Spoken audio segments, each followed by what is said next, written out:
Hello everyone and welcome back to More Knowing Wheel, episode 128 of your favourite Formula 1 show. And today, obviously, we're in the midst of the summer break. I'm joined by Jamie183, who is slowly getting the shivers due to the lack of motorsport action, or Formula 1 action, nonetheless. But I guess you're happy that the Premier League is back? I am very happy. My FPL team has done phenomenally well on the first... Have you just got Erling Haaland? Yes, Haaland captain. Yeah.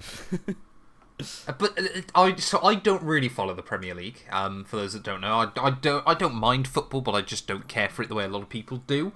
Hasn't basically everyone got Haaland as captain? So the points are useless. If you don't have him captain, you're a mug. So, Alex Chittick, if you're watching, you're a mug. Fair enough. Fair enough. Do you think Alex Chittick is watching? That's a bit of an odd shout out. I know he's got not Haaland captain, so he deserves the embarrassment. Fair enough. But yeah, today though, of course, we're returning to actually what has been a bit of a fan favourite so far in 2023. Obviously, we explored the top of the iceberg. You know, we made it to the surface level. We're now onto tier 3 of the F1 iceberg, Jamie. We're plunging now into the depths of the icy cold water here for some more controversies. And again, a bit like the last episode, there's quite a lot of these that are fairly recent. Obviously, we'll leave a link down in the description below as well, obviously, if you want to go check out this F1 iceberg that we're using. And as well, quickly, before we jump in with the rest of the show, obviously, a quick reminder to all of you, from 2024, Knowing Wheel is leaving the Matt212 YouTube channel. It is going to be exclusively hosted over on the Knowing Wheel YouTube channel. So, you know, if you're enjoying these podcasts, and obviously you don't want to miss out on them in the future, there'll be links down below to all of our social medias. So obviously we still post this over on, obviously, YouTube, Apple Podcasts, and also Spotify. But we haven't signed an exclusivity deal. So if there's anywhere that you would like to see the show as well that we haven't started uploading to, I can see what I can do. But yeah, get yourself subbed to the Knowing Wheel YouTube channel, of course, if you're here on my channel. But Jamie, where do we want to start? I reckon, so we don't miss any, we should just start from the beginning. It's probably the best shout. And start from the beginning seems wise. Yeah, and on this one, it's the 2011 Bahrain Grand Prix, which was a Grand Prix that never happened, for quite controversial reasons at the time. You kind of had... Yeah, it's basically a political iceberg rather than a Formula 1 iceberg, but there was a lot... Formula 1 and politics, name a more iconic duo. Exactly. There was a lot of difficulty going on in the Bahrain region. And basically Bernie Ecclestone was working with a bunch of dictators who were in charge of Bahrain at the time, and there was a lot of conflict, basically a civil war going on, and Bernie Ecclestone was still trying to get the race going, and all the teams were like, you're mad. And how many times do we think people told Bernie he was mad? Yeah, so there was a bunch of protests from the Bahraini people who were protesting against their government at the track. And basically, Bernie Ecclestone was telling the teams to get on with it. The teams weren't really having it, and eventually they settled on cancelling the race. I think it was in the week leading up to the Grand Prix, maybe even a couple of days before the Grand Prix, that it actually got cancelled. But yeah, there was no 2011 Bahrain Grand Prix. And I will not get any more into politics than that. Fair enough, Jamie. We're not doing Knowing Politics just yet. That'll be a show in the near future when we're both in our mid-30s and unhappy with the world we live in. So I don't particularly, but you know. Yeah, it was a weird time, obviously, in the world of Formula 1. You know, Bahrain had obviously come onto the calendar in 2004, wasn't the first race we had in the Middle East. And at that point, of course, was still the only race we had in the Middle East. So obviously, it was a bit of a shame that year. Abu Dhabi turned up. Oh, sorry, yes, Abu Dhabi. I knew I was forgetting one, wasn't I? Abu Dhabi obviously had made its Formula 1 debut by then. But of course, yeah, a bit disappointing. Obviously, you know, Bahrain often was a good track. Let's be fair, though, that year probably just would have been the Seb domination. Yeah. Obviously won the Grand Prix the year later, didn't he? And then I believe because it was identical podiums in 2012 and 2013. Yeah, and he would have won 2010 and his spark plug not given up as well. Yes, he probably would have. But it did allow Ferrari and Alonso to have a little bit of hopium for the rest of the year there. But yeah, 2011 Bahrain Grand Prix, Bernie Ecclestone being a madman. What more could you need to start a Formula 1 Iceberg podcast, as always? Let's head on over then, Jamie, to the glitz and glamour. It's the Monaco Grand Prix. It's 2006, the first year of the V8 engines unless, of course, you had the original Toro Rosso, because I've got to mention that as well. Otherwise, someone will tell me off down in the comments. Michael Schumacher, after a rough 2005, is on a fight back against reigning world champion Fernando Alonso. And obviously, we all know how important pole is at the Monaco Grand Prix. He's on pole, Alonso's on a run behind him, and Michael makes an odd mistake into La Rascas, doesn't he? Fascinating. Oh, yes. A very odd mistake where he just stops driving the car and just pulls up. Yeah, it was a little bit strange. He was losing the championship. I think it was 11 points behind up to this point in the championship, quite early in the season, and only 10 points for a win. So quite a big gap to Alonso. So he kind of knew he had to win this one, or had to beat Alonso to get back into the title fight. And yeah, he was on provisional pole. Alonso was behind him on track. Schumacher wasn't really improving or massively improving on his last lap in Q3. And Alonso was. He was about to obliterate pole position. And Michael Schumacher, the old, bending the rules, as he likes to do quite often, decided that instead of completing the lap, he would just stop at Rascas. And literally he didn't even make it look like a mistake. He just, turned into Rascas way too little and then just pulled up in a parking spot. And then just left his car there. I mean, yeah. And it wasn't even like he turned the car off, he just left it running. Well, he turned it four times, though, didn't he? He turned in, pretended that he turned in too early, even though he quite clearly hadn't. Did it again, and then did it again, and then just stopped. Yeah. And the thing was, where he'd stopped, if he'd put on full lock, he could have still got the car going again. It was so badly done. So if I remember correctly, he was sent to the back of the grid, wasn't he? He was. In the end, he was on pole because Alonso couldn't improve. But then got sent to the back of the grid. Still finished 5th, though, which is quite impressive when you can't overtake. Well, it goes to show just how dominant the Renault and the Ferrari were that year relative to the rest of the field. That was Red Bull's first ever podium that weekend. Fun fact. It was Red Bull's first ever podium that weekend because Christian Horner had to jump in to the pool, didn't he? It was a bizarre time in the world of Formula 1. His German counterpart did it a lot better in 2014, to say the least. Well, this was what I was going to say, of course, because that led to the infamous interview, didn't it, with Keke Rosberg after Schumacher had made that qualifying mishap, where what was it that he said that you should perhaps rethink the sport you're in. Someone who does that kind of thing should consider whether they should race in F1. Whether they belong in the sport. And then, of course, his son looks at that and goes, that seems like a good idea. And 8 years later... much better. I don't want to say if it was deliberate, but he made it... He broke 50 metres too late into an 80-metre braking zone. He made it look like a genuine mistake. Maybe it was a genuine mistake, but... It was if it was a stupid mistake, he still should have been sent to the back of the grid. But that really obviously started the Hamilton-Rosberg beef, didn't it? Yeah. Which I don't know, actually, if this is on this. I don't think it is. Yeah, I was going to say, because if it was, I would have thought we would have already gone through it by now, because most of the ones lower than this are much, much further down the order. But yeah, Michael Schumacher, cheating in Formula 1 since 2006. Well, a lot before that, long before then, to be fair. Cheating in Formula 1 until 2006, in his defence. Michael Schumacher just cheated in Formula 1 a lot, didn't he? But apparently that made him special. Maverick, behave. 2003 tyre rule change, Jamie. We're sticking to the early to mid 2000s here. This one, a lot of people believe, was probably the peak of Ferrari international assistance. I don't know much about this, so you can take it away. So, 2003, of course, we'd been led off of 3 years of Michael Schumacher and Ferrari domination. Obviously, had won 2002, getting a podium in every Grand Prix. But McLaren and Williams both were fighting back in 2003. Obviously, Michelin versus Bridgestone. For those of you, obviously, in real Formula 1 at the moment, there were talks about whether Pirelli would lose the tyre deal and whether he could get another tyre war. I cannot stress this enough. Tyre wars are absolutely the worst thing to happen in any racing series ever. Not once has it worked out well for anyone involved. But we have Michelin versus Bridgestone, and from what I gather, I think I'm trying to make sure I get this the right way around. The Bridgestones that were on the Ferraris and the back markers basically were only designed for the Ferrari cars, but they took longer to warm up, but lasted better. No, this was, about the tread depths, wasn't it? Where Bridgestone felt that Michelin had found a way to manipulate the tyre wear levels, and they were taking more out of their tyres during a Grand Prix, when in actual fact it wasn't actually helping them with performance at all.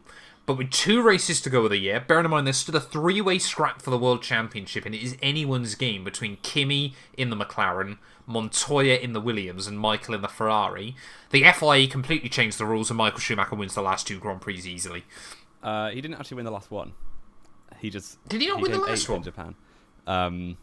Sorry, yes. 2 in a row, which got in the championship in Monza. And yes, there were 3 races to go, wasn't it? Yeah. But just for a bit of context, the other teams using Bridgestones, like Ferrari were the only relevant teams were Honda and Sauber.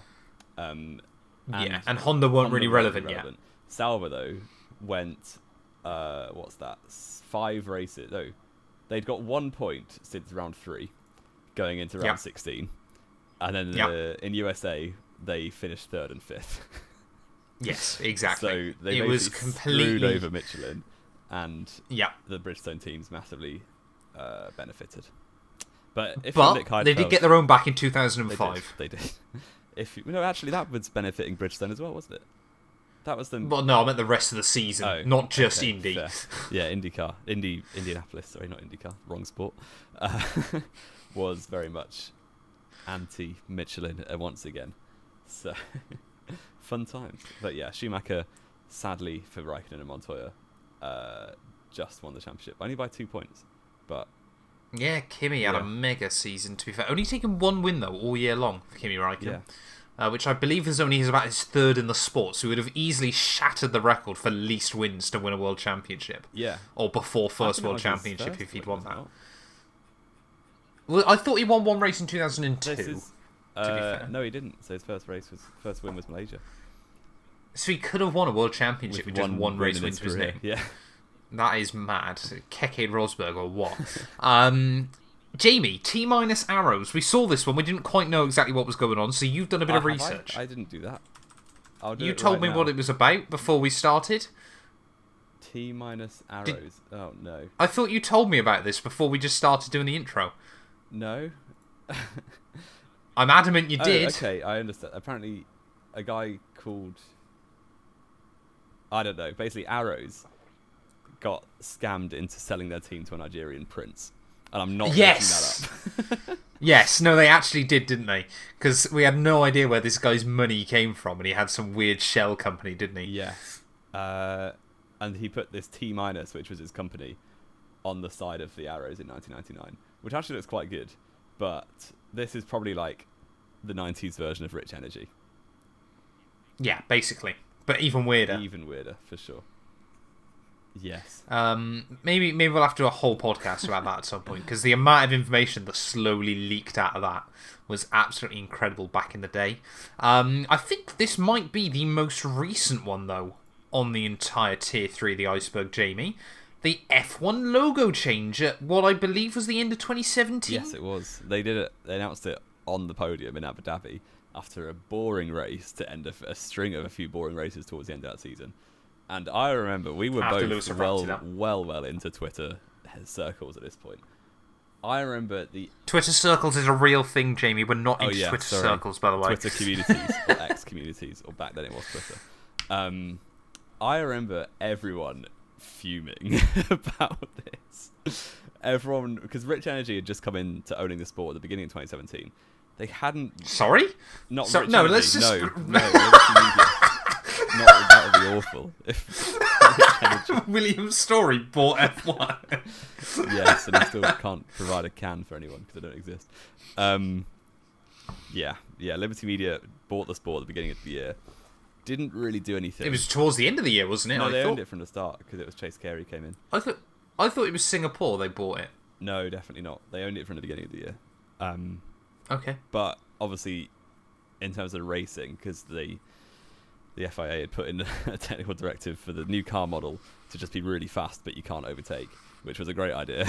It was all about high downforce, wasn't it? It was apparently going to make the cars better. Every engineer and every driver knew it would be boring, and it turns out the races were. It was just quite lucky that Ferrari and Mercedes both built good cars that year. Otherwise, it would have been one of the worst years in a long time.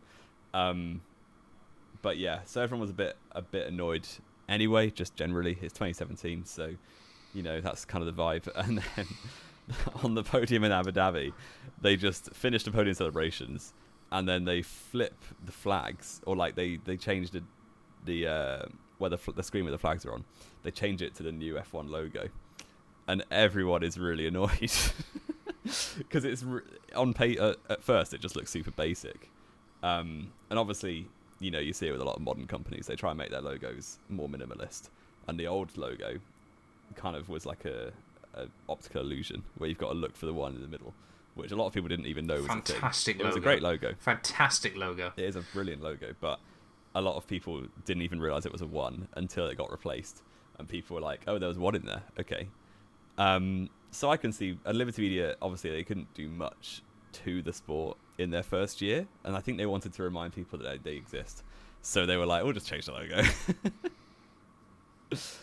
But yes, it caused a bit of a stir on Twitter. I prepped a video. This is going to be funny to you. Oh no! I prepped a video back in 2017 called "Is F1 Dying?" Jamie, is that video still like privated on No, your I never YouTube made channel? it. I just wrote notes on it. Can you send me the note? Can we release the I notes? I've still got them. I might still have them. If you can find those notes, I will make sure to leave a link down in the description. I made so a we can list leak of them. reasons on a document of why F1 was going down the drain, and then like 4 years later, it's the biggest sport in the world. Yeah, that's why Jamie wasn't made the president of Formula One. Exactly. But yeah, I wouldn't vote you in as a valid Formula One shareholder. Still, I would not vote you into power. The old logo is definitely better. So the old logo was very, very cool, but obviously most people now, what staggers me is most people won't actually know what the old logo ever looked like, F1's grown so much, which is kind of wild. Yeah. Speaking of wild, though, Jamie, this has got to be one of the most bizarre Formula One stories of all time, isn't it? I've got 2 words for you, and anyone that knows quite a bit about Formula One conspiracies will know exactly what we're on about. Jaguar Diamonds. The year is 2004, and one of the new... I thought it was 2004. And one of the new... I think it was Ocean's 11, if I remember correctly. I've never seen any of them in my life, but the new Ocean's 11 movie is releasing. And they have agreed a partnership with Jaguar, ready for the Monaco Grand Prix weekend, which included a $400,000 diamond wedged into the front wing of each of the Jaguar cars. Yes, it sounds a bit dumb, really. Like, why would you do that? Well, after what happened, yes. Yeah, definitely. But even so, you're just going to throw your weight balance off. So, engineers be fuming. Well, more weight over the front end isn't such a bad thing. Yeah, I suppose. Especially around Monaco. Indeed. And, yeah, was so ridiculous what happened. You could basically make a heist film out of this, I reckon. But, anyway, the Jaguars are going around in Monaco. One of them, Christian Clean, who's driving a Jaguar, crashed in the race in Monaco on the opening lap and broke his front of the car, broke his front wing, which is exactly where the diamond is lodged. The marshals and all the people recovering the car bring it back to the pit lane for Jaguar to, retrieve the diamond and give back this 400k diamond, and it has completely disappeared. Off the face of the earth. I'm so sure that one of the marshals just was like, oh, go on then, I'll have that. And you know what? Well, there's 3 theories, isn't there? Yeah. There's 3 theories surrounding this, which go from completely balmy to fairly sensible.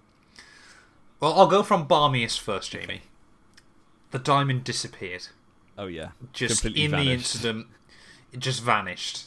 Whether it was that thing where the atoms line up perfectly and it's somewhere never to be discovered again. The slightly less bizarre theory is it came off the car, obviously, in the crash, went down a storm drain, and now is at the bottom of the Monaco harbour somewhere. Which, let's be fair, based on the people that live in Monaco, a £400,000 diamond, if you fish that up, you're fairly likely just to lob it back in. Pocket change, really, based on what's at the bottom of it probably is. And as you mentioned, either that or there is a marshal still in Monaco with a £400,000 diamond that just has got a story that he'll only ever, or he or she will only ever, showcase to their closest of friends. Or write a book on their deathbed. No one can... that would be a good one. Yeah, no one can arrest them. Just write 2 words on your deathbed, Jaguar Diamond. Or it never existed. What about that? Or it never existed. Perhaps the diamond was the people watching all along. Enough poetry. We'll move on. What's next? Liegate. Liegate. We love this one. Oh, mate, we chat so much about this behind the scenes. This is you will not believe, chat. Lewis Hamilton lying to the stewards. So that's all you need to know. Do you want to phrase that slightly better for me? So you've got 2009 Thank Australian Grand Prix. McLaren have made an absolute dog of a car, but because it's 2009, everyone's car is trash. So Australia anyway, apart from the Brawn. So it's Brawn's first race. You've got Toyota up there. You've got Red Bull should have been up there, but weren't. They crashed on the last lap, didn't they, with Kubica? It wasn't the last lap. Yeah, towards the end, wasn't it? The last Hamilton, racing lap. Because he's such an elite driver. The first race back from his World Championship, qualified last in qualifying, and he qualified last in qualifying, did he? I know. Anyway, towards the end of the race, as we just said, Vettel and Kubica have just crashed a few laps from the end of the race. Button was winning by a handful of seconds before this. They both after multiple safety crashed cars. into each other, and both independently of each other then crashed themselves, getting back to the pit lane. The safety car's out. The order is Button from Barrichello, who crashed into everyone that race but still finished second. And then Jarno Trulli is third place, with Lewis Hamilton doing a good recovery on a one-stop to fourth. Going into... He's gone 20th to fourth. How can you only describe that as a good recovery in a because about 12 cars crashed out. There were not many cars there running. That's also fair. Bourdais got points. Not as bad as 08, though. That was 08, no, wasn't it? he got points both years. You had, going into the penultimate corner at Melbourne, so the slow left-hander, safety cars out, yellow flags everywhere. Jarno Trulli in third place makes a mistake, goes off the track. Lewis flies off the track. I don't know why he's off the track, but he's so far into the runoff area that Lewis Hamilton has no choice but to overtake him and go up into third place. There's a lot of radio communication, but basically the team, McLaren, tell Hamilton to let Trulli back through before Trulli and Toyota are aware that that's what's happening. So Hamilton backs off, Trulli goes through, back into third place, takes the podium finish, and initially Trulli gets a 20-second penalty for overtaking the safety car, which seems reasonable. So Hamilton's on the podium until a week later in Malaysia, when the FIA somehow took a week to find McLaren's radio communications. Basically, the reason Trulli got the penalty was because Hamilton and what's his name? Something Stepney? No, that was Spygate, wasn't it? Yeah. Dave? I think it was Dave something, but I can't remember his name. But anyway, a McLaren engineer who's been there for years and years, quite high up. Him and Lewis Hamilton went to the stewards and said, Trulli passed me, get him a penalty. So the FIA did do that. And then a week later, when the FIA found out that Lewis Hamilton actually let Trulli through, suddenly they were like, oh, you lied to us because you told us Trulli overtook you, but actually you let him through. And Trulli's penalty was undone, so he got back on the podium, and Hamilton was disqualified from the race because he lied to the stewards, which was completely fair. Hamilton's a snake. And no, come on, just 1 second, Jamie.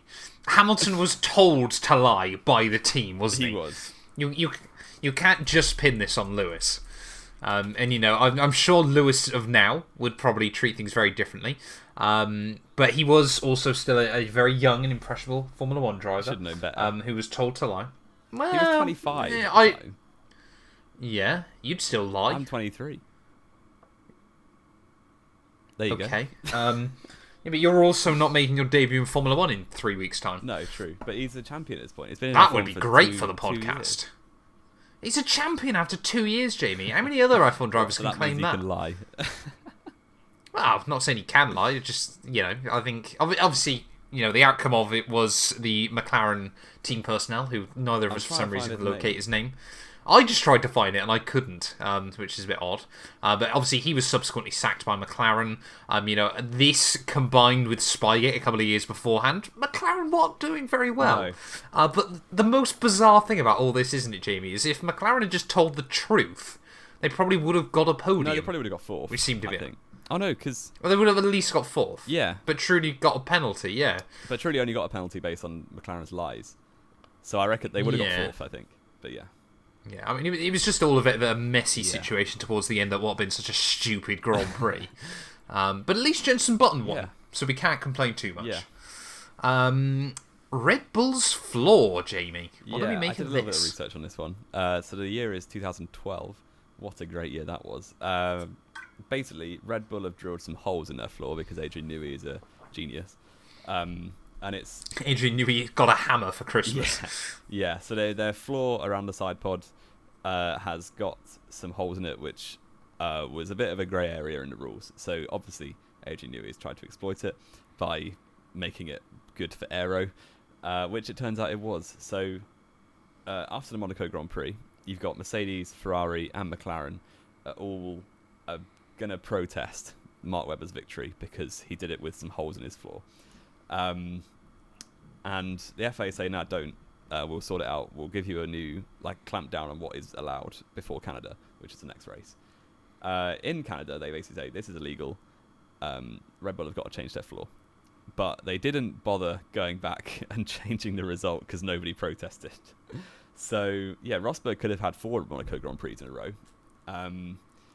But Webber kept it, and they had to change the floor for Canada. And immediately in Canada, they finished 4th and 7th or 8th or something. So, but 2012 was a mad year, so they may have finished that bad anyway. Yeah. Red Bull, we said this pre-show as well. Red Bull were never actually that good at Canada anyway. Throughout those years, but it was Nico always Rosberg could have been the track. first repeat winner in the 2012 season.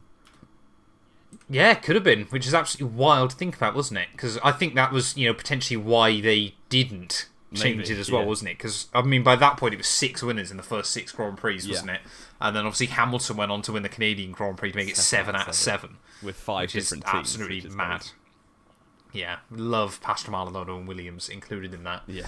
And then, obviously, Kimi Räikkönen would go on and win a race towards the end of the year as well. 6 teams. Which is often forgot. 6 teams, 8 different winners. Yeah, and Michael should have won Monaco. Nuts. Well. Yeah, but then would Mark Webber have won a race anywhere else? Well. Oh, he did win Silverstone, didn't he? I knew he won one more before. But that was his last ever Formula 1 win, wasn't it? Yeah. Wild to think about. Mercedes tyre test. Similar era, but another team. Hamilton involved in cheating once again. I don't think that... I mean, come on. I love the fact you say Hamilton and not Rosberg. Yeah, Rosberg was just being told what to do by your Of course. Of course. So Mercedes in 2013, if you know anything about 2013, you'll know they're absolutely rapid in qualifying. They get so many pole positions. I think Rosberg might have had the most pole position. Maybe I'm wrong. But Rosberg definitely... Don't think so. I think Hamilton and Rosberg got so many poles, especially the first half of the season. I think it was about 9 in the end. I think it was just less than Red Bull. Pretty much every race they had to do 1 or 2 more stops than the most of their rivals. So they practically never did anything with the poles. I think they got 3 wins between them and about 10 poles or something. Spain, which was kind of what triggered this whole controversy. Rosberg started on pole, Hamilton second. Rosberg finished 9th on a 4-stop with absolutely no tyre wear, and I think Hamilton might have finished 4th or 5th. So just to confirm, as well, Red Bull took, I think it was 11 poles, Mercedes took 8 that year. Right, yeah, so Mercedes, Vettel got 13 wins and Mercedes got 3 between them, wasn't it? So, not great from Mercedes, but anyway, after Spain, they've got there's a tyre test going on, but only with Mercedes and Pirelli, which is a bit weird, but it's okay because this has been arranged from the start of the season. Mercedes just happens to be the team that works with Pirelli to do the tyre test, but what they're not allowed to do is use their own drivers, their race drivers, to do this test. And the current car, if I was not mistaken, as well. So Ross Brawn, who is in charge of Mercedes at this point, and I guess Toto was there as well, wasn't he? They just decide, you know what, screw it. We're going to use our own car and our drivers because our tyre wear is so trash that we could do with the testing, which testing is banned at this point a long time ago. So they do a day's testing at Barcelona, and everyone's obviously fuming about it. And in fact, they won the next race in Monaco, Obviously, Monaco, you just get pole and you win. So, yeah, they did the tyre test with their own drivers. It was pretty big controversy, but they actually came to quite an amicable, sensible conclusion, which is surprising for the FIA. But yeah, later in the year, there was a young drivers test, which the teams used to get data on tyres as well, at Silverstone, I believe it was. So they basically said to Mercedes, we shouldn't have done that, you shouldn't have done that, but if you, like, you're banned from the young driver test, and that'll make up for the gained testing time you got here. So it actually blew over quite fast for a big controversy in F1. Obviously, Mercedes didn't really benefit from it that much because Red Bull just went on to win everything. So yeah, it did go away quite quickly, but they didn't really fix their tyres for the rest of the season either. No, but it did lull Red Bull into having to upgrade their car, didn't it, over the summer break, which of course then led on to Sebastian Vettel's ridiculous dominant spell. Which is about to get equal. To end. It is, yeah, I'm so worried. I'm going to Monza, and I'm going to see Max break that record. Good. What a driver. Okay. Mastercard Lola, Jamie. Now, this one is a story of the ages. Well, you can go for it then. I know nothing. So, the year is 1996, and Lola have partnered up to try and set up a new Formula One team. And, you know, they're looking for title sponsors. They're looking to make their debut in 1998, and they need cashola. And where better to go for cash than Mastercard? I think a lot of people forget just how big Mastercard and Visa are as companies. Yeah. Like, how much money they make. Because obviously there's millions of transactions going through their networks every single day. So Mastercard, they're like, yeah, we're going to foot the bill for this new Formula One team. We don't want to wait a year, though. We want to start in 1997. And obviously Lola are there going... Because basically Mastercard have turned around and gone, we're starting in 1997 or we're not paying. Yeah. And Lola have basically gone, well... Not really our choice.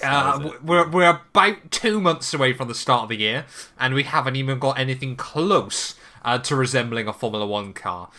And safe to say, it went very, very badly, very, very quickly, because always the golden rule in Formula One, Jamie, isn't it? Is an underfunded team, an unprepared team even, is always the way to go. So they attended the first race of the year, if I remember correctly. Here, actually. So it was not great, was it? 22nd place was Pedro Diniz, the 24th cars on the grid, for Arrows. Diniz set a lap time outside the 107% limit, but was allowed to start because there wasn't much out of it. Only 0.3. So he's 6.6 seconds off pole position, which was set by Jaguar Diamonds. Vincenzo Sospiri for Lola was 11 seconds off pole position. It was a bit of a disaster. So he almost doubled the gap to Diniz. And then Ricardo Rossi was 12.7 seconds off in the other Lola.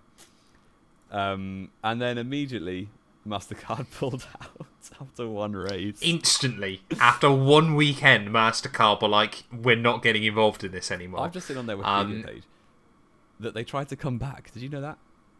Yeah, they tried to make a comeback. In 2010. Of course they did. With all the new teams coming in, obviously they announced there's going to be a budget cap stupidly low at 30 or 40 $40 million or something, wasn't it? Yeah. And Lola tried to come back, but later a few months later, they announced they'd abandoned it after they couldn't get any funding. But they could have just gone to Mastercard and been like, do you want round 2? Round 2, lads? Yeah, go on, get back on it. Let's do it. Come on, bring the band back together. Yeah, probably statistically the worst team ever. They entered one race, didn't qualify, and then binned it off. Well, I think the thing was as well, wasn't it, is why Mastercard Lola is remembered so well, was of course we had all this just ridiculous teams back in the late 80s and early 90s. And Mastercard Lola were kind of the last of those teams, really. That were, I mean, because we go on about how HRT were awful. And they were 5-6 seconds off the pace, not 12. Yes. At least HRT had some reasonable competition. They were only like a second off. Whereas being 5 seconds behind the next fastest team. Anyone. Yeah, which wasn't exactly a good team in themselves. But my favourite bit about this all, though, Jamie, my favourite bit about this entire thing, Vincenzo Sospiri and Ricardo Rossi still beat Michael Schumacher that year in the championship. Did they actually? Surely they just weren't classified. Yep. They were classified. Well, they're on the ranking board. They beat Michael Schumacher with a did not qualify They to their actually names. equalled Jan Magnussen and Jos Verstappen, so well done. They did, yeah, in terms of points. They didn't equal them in the championship because, of course, Jan got a 7th place and Jos got an 8th place. But yeah, absolutely crazy. I mean, yeah, 1997 was a weird little season, wasn't it? Frentzen always won the title in Jordan. Sorry? Oh wait, that was 99, wasn't it? 39 points behind Jacques Villeneuve, yeah. Just bizarre. Obviously, Schumacher. I mean, 1997 has got some fantastic stats, doesn't it? Obviously, Schumacher and Villeneuve never shared a podium, despite fighting for the World Championship.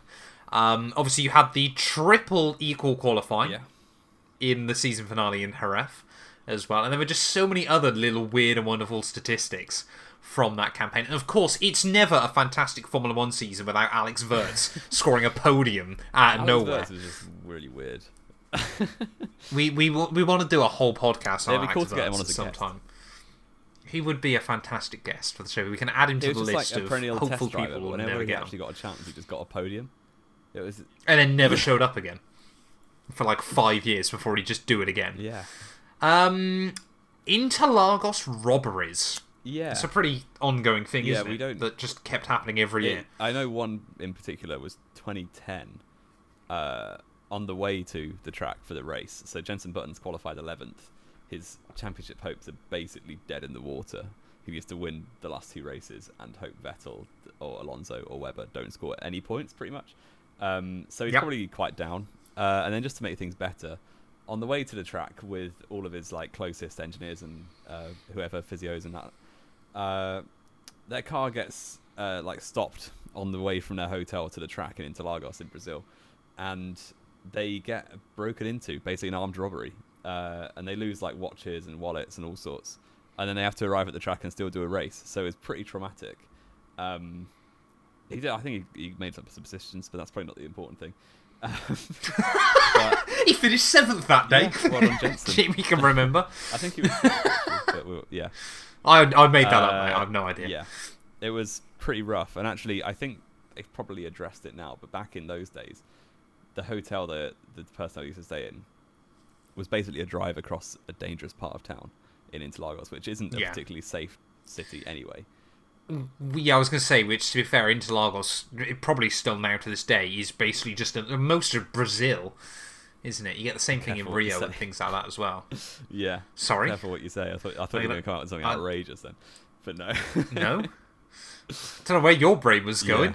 I think just a lot of Brazil is... I mean, it's a lot of South America is very dangerous still. Even when the World Cup was there in 2014, you had these huge mega stadiums for the football on the back of, like, shanty towns, pretty much. So it is a very strange country, really. But just the juxtaposition between... Corrupt, I think, is the word you're looking for, but yeah. But, that being said, Interlagos still delivers a good race to this day. And great weather for the racing, not for them. Great weather. Jenson Button getting robbed at gunpoint. Well, at least the sun's shining, I can't complain. Deary me. But yeah, I mean, the other famous one I remember, I know it wasn't actually during the Interlagos or the Brazilian Grand Prix weekend, was, of course, Bernie Eccleston's wife, wasn't she? She was abducted by, like, the Brazilian mafia years later, wasn't she? Wow. And Bernie was bribed to pay them a lot of money, which, of course, clearly in Brazil, the culture towards wives is very different to the rest of the world, because I'm sure a lot of blokes would have said, oh, you just keep her. Yeah, well, that happened with Fangio, didn't it? Oh, that's actually lower on the ice curve, so that was we'll Cuba. We'll save that. Yeah. Yeah. They're a very, very different country, but still. Jos Verstappen Fire. A pretty simple one, this one, isn't it? 1994 Hockenheim? Yes. Yeah. Refueling. One of the most famous clips of F1. Refueling is a thing at this point. And, yeah, Jos Verstappen's just chilling in the pits, getting his fuel in the car, and then fuel just sprays everywhere out of the nozzle, and then gets absolutely ignited by the exhaust fumes and the engine and that sort of thing in the V10. And just the heat. Yeah, just the heat, really. And it completely goes up in flames, and it's quite impressive. Well, it's very impressive. And very dangerous, but thankfully this was after the point of them getting all fireproof overalls. Although I think not all of the pit mechanics did. So, obviously they all got, like, they probably got some burns. Jos Verstappen certainly had burns on his face. But yeah, was very bad. I think this probably made them make a change to the fueling system. But yeah, everyone was... Well, I was going to say, because this was the other controversy surrounding this, wasn't it, Jamie? Why did fuel spray everywhere? I don't know, actually. Because Benetton had tampered with the flow rates on the hose. Oh, really?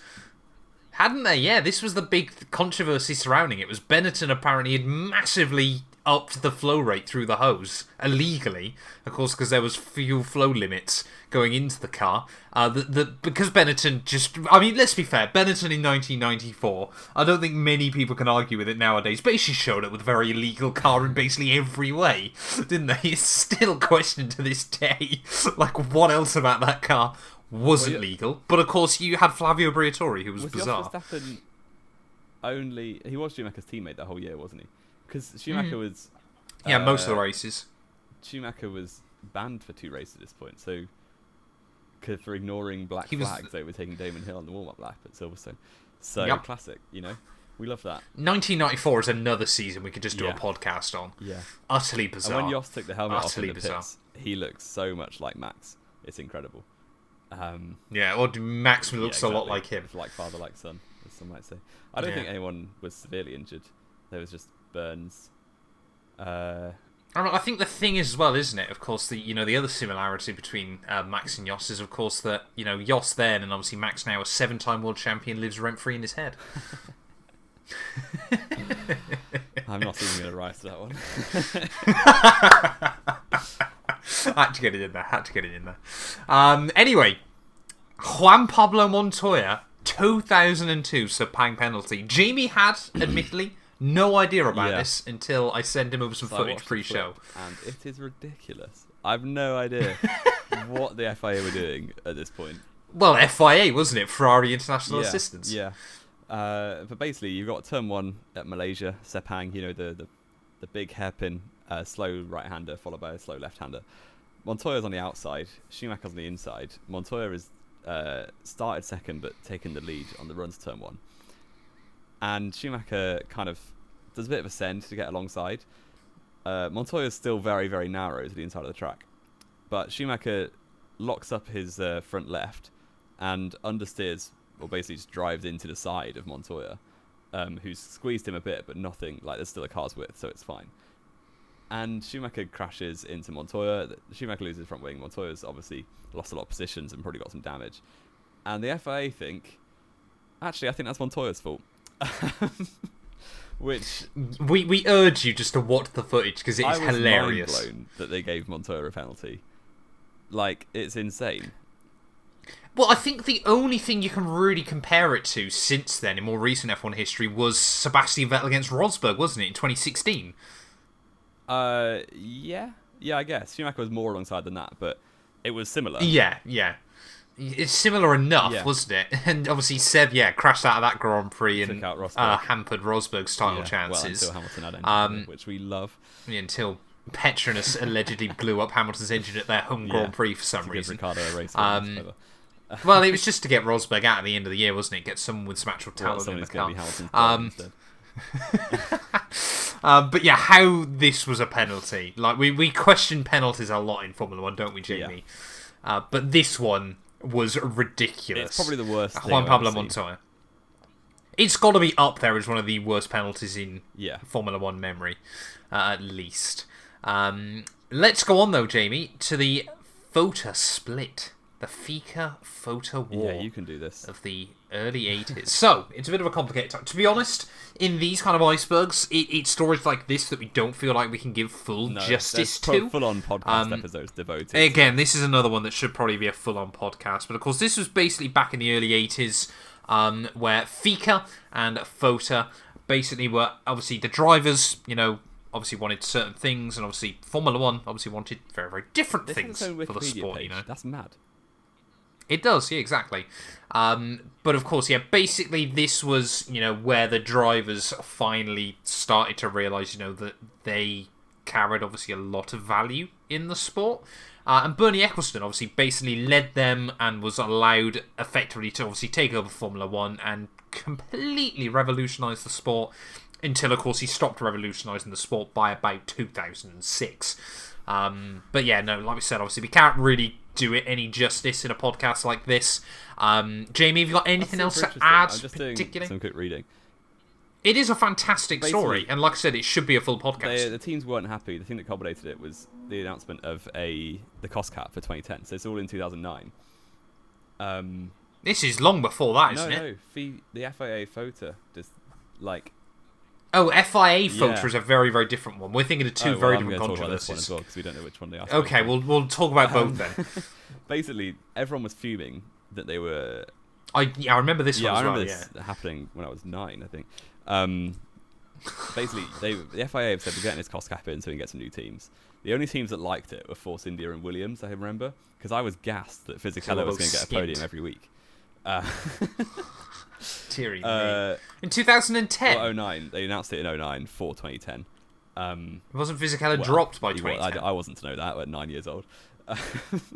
But basically, every other team, the other 8 teams, led up by Ferrari probably, had basically said, "No, we're doing our own thing." So there's also a Wikipedia article called Grand Prix World Championship, which is a proposed series to replace F1 with a bunch of, for 2010 this is, with a bunch of venues. They actually came up with a calendar, including Buenos Aires, Mexico City, Helsinki is there. It just sounds like a Formula E calendar. Yeah, they were going to Marina Bay, which had, at that point, never been raced. They were going to Kletwitz in Euro Speedway. 2010 it had been. Oh yeah, it had been by one year. So yeah, they basically got quite far down the line of doing their own thing. But eventually, they obviously, at first, they raised the cost cap to $45 million, which people said was fine. Or no one said was fine, actually. But then... We have also got to mention there, haven't we, that the cost cap back then was very, very different to the one proposed now, that was not going to cover anywhere near as many things. No, so it was massively like putting shackles on everyone, basically. So it really wouldn't have worked. But no, it was a lot less shackles than now, is what I'm saying. That 45 million was only covering a lot less than the 135 million is now. Everyone was still fuming. So eventually the FIA caved because they were like, we can't have F1 with 4 teams. So they caved, didn't put the cost cap in, and that completely screwed over those 3 new teams who did make it in for 2010 for the next decade, really. Yeah. Well, 6 years until they were all gone. Disappeared. But yeah, it was very, very strange, and actually it was massive controversy. Kind of ended up with BMW and Toyota both pulling out because they were done with F1 at this point, done with Bernie Ecclestone. Well, and the financial crash, wasn't it? Completely screwed them. Yeah, so the FOTA war was in the 80s. Sorry, yes, and that is actually in Tier 4, I've just spotted as well, just below. So we'll have to, so you were absolutely bang on there. Go down that path next time. We will have to go through that one as well. And the last entrant then, Jamie, inside Tier 3 of the F1 Iceberg is the Brabham Fan Car. Yeah, I know nothing about this, so take it away. Well, this was back in the 70s, if I'm led to believe. If my memory hasn't failed. Well, I've said it many times before. I fully thought it was like a car that a fan could drive. That's a bit weird. Oh! No, I do know this one then. Okay. Well, you could take it away anyway. Oh, that is... Sorry, I'm just taking... I was why would they let a fan drive a Formula 1 car? That is so funny. Oh, give me a moment. Oh, God. So the year is 1978. I'm struggling. Obviously, a couple of years beforehand, we'd had the beautiful Tyrrell 6-wheeler. And Formula 1 was, trying to stamp down on a few things. And Brabham basically showed up with a car with a huge dustbin lid sellotaped to the back of it. Everyone's like, oh, I wonder what that is. And of course, they unveil it as they go out onto track. It's a huge fan trying to abuse ground effect.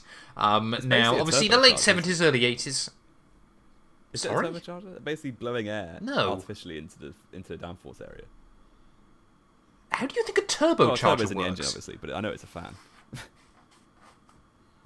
I mean, they're both fans, I suppose. Yeah. It's kind of all they've got in common, but they serve a completely different purpose, Jamie. But yeah, it was introduced for the 1978 Swedish Grand Prix. Obviously, to battle it out with the Lotus 79, I think it was that year, if I remember correctly. Yeah. Because Lotus were weird and would keep labelling their cars for the year after they were racing, which was a bit odd. But it was ridiculous. So stupid. You know, if anyone knows, if you played Gran Turismo back in the day, the Chaparral 2J, it was basically a car equivalent to that in Formula 1, and dominated during free practice. But I think, if I remember correctly, it was actually removed before it even raced. Brabham. Oh no, sorry, it did take one win, wasn't it? Sorry, it won. If that was the race, it won the Swedish Grand Prix. Sorry, and then was subsequently removed immediately after that because it allowed Bernie Ecclestone, who of course was still running Brabham at that time, it allowed him to gain even more power inside the world of Formula 1. Yes, indeed. And there's a great video on like F1's YouTube channel about a few years ago now, like the top 10 weirdest innovations. Stuff like the X-Wing Ferrari and the like the 6-wheel Tyrrell is on there. The Tyrrell. And this car with a massive fan on the back. And not a person supporting them, as it turns out. Yeah, it's good watch. Go look it up. Definitely would recommend that as well. But yeah, I mean, this was obviously Formula 1 during the first ground effect era. Obviously, that was, I'm sure, very much immediately put on the list of things you couldn't do when they announced, obviously, the ground effect was coming back as well in the future. But if I'm not mistaken, obviously, this car was... So, obviously, they won the race with Niki Lauda at the wheel. But I think this, was obviously after he'd left Ferrari, wasn't it? After winning his 2 World Championships with them. So yeah, very, very weird time in Niki Lauda's F1 career, of course. One in Sweden, and then one with the non-fan variant again at the Italian Grand Prix. For one race, finished on a won. Yeah, he finished on the podium in every race he finished that year. Yeah, Niki Lauda. Poor reliability. But he had 2 wins, 2 seconds and a third, and every other race was a retirement. 11 DNFs. Oh, 9 and 2 non-entries. 9 DNFs, and 2 non-entries, which is wild. Still finished third, though, in the championship. Fair play. That car, well, that team even, I should say. Fair play. Oh no, he did enter the first 2. It's just with that wasn't that car. They were still running last year's car for the first 2 races. Yeah. But you got 2 more podiums, so the stat still stands. Wonderful. Wonderful. Have we got anything to add, though, Jamie? I think we've done pretty well there, haven't we? We have rattled through it. Do we think Brabham should actually develop a car that fans can drive? That'd be great. I'll go do that. That we are going to set that up then. Jamie183 is going to drive a Brabham actual fan car. That is got to be up there with the funniest thing you've ever said. And this is the same podcast that you said Rich Energy bought F1. Yeah. Which is wild in itself. But there we go. It has been an early morning start for Jamie183. But thank you all, as always, so much for listening. I think we might be able to get one more of these in, mightn't we? Before Formula 1 is back. It depends if we can do a preview show ready for the Dutch Grand Prix as well that week. But plenty more podcasts, of course, as always, will be coming your way. But thank you all so much as always for listening. Like we said at the start, obviously links down in the description below. Obviously, if you want to go check out the official Known Wheel YouTube page as well. The podcasts actually most weeks now go up live earlier there than they do here on the main channel. So yeah, I would highly recommend it. But yeah, we'll be back very, very soon then with Tier 4 of the F1 Iceberg. And I can already see there is a lot of spicy stuff as always to get into.